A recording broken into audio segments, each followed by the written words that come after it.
Hey everybody, Dan here with Ellie Wilson. We've got a few more videos coming, and the first one is going to be the 9mm pistol max gauge. So we'll open a box here. Of course, the instruction sheets are included, and those are a very good thing to read through. They have all the information in here and a little bit more than what I'm going to cover. So make sure you read through those.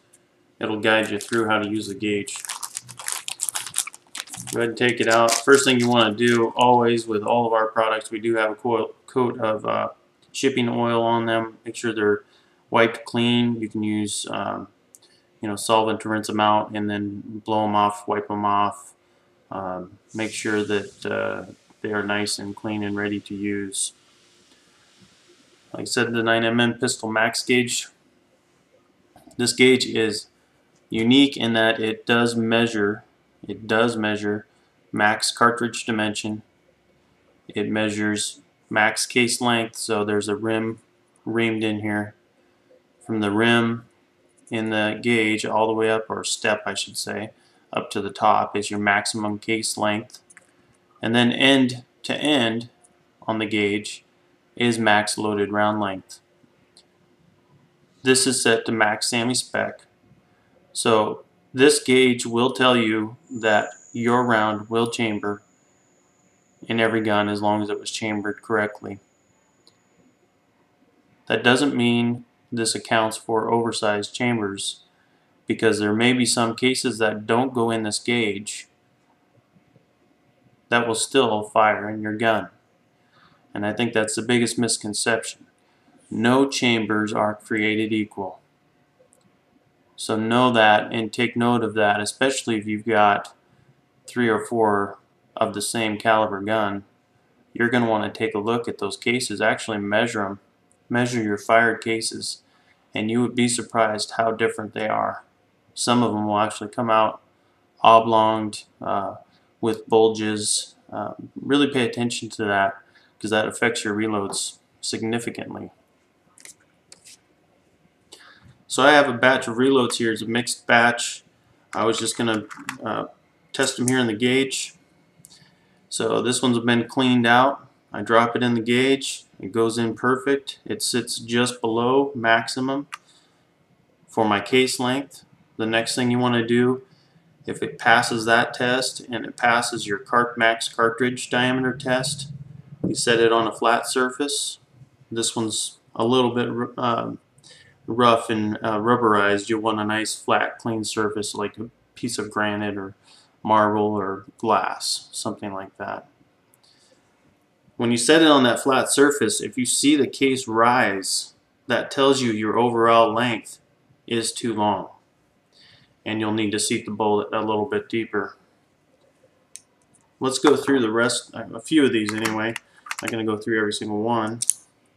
That one passes just fine. Sits just below max step.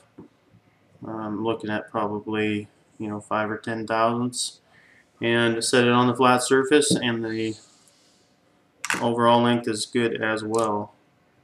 Now we run into this one, and we've got it protruding above the top of the gauge. There's a few reasons this can happen. The first is you have a bulge towards the end. It's real common to get a bulge right towards the head of the case. This one, actually, I can see it. I don't know if you can. But this would be where I would want to take some measurements and make sure that my sizing die is going all the way down as far as it can go in sizing this. If this case was fired out of an oversized chamber, even though the full-length die or sizing die went all the way down to the head, it's possible that brass pushes out, springs back, and still has a bulge. So this, if you do have an oversized chamber, this would still probably chamber okay and fire okay. But the gauge is telling you that something is off max dimensions, and you need to take a look at that.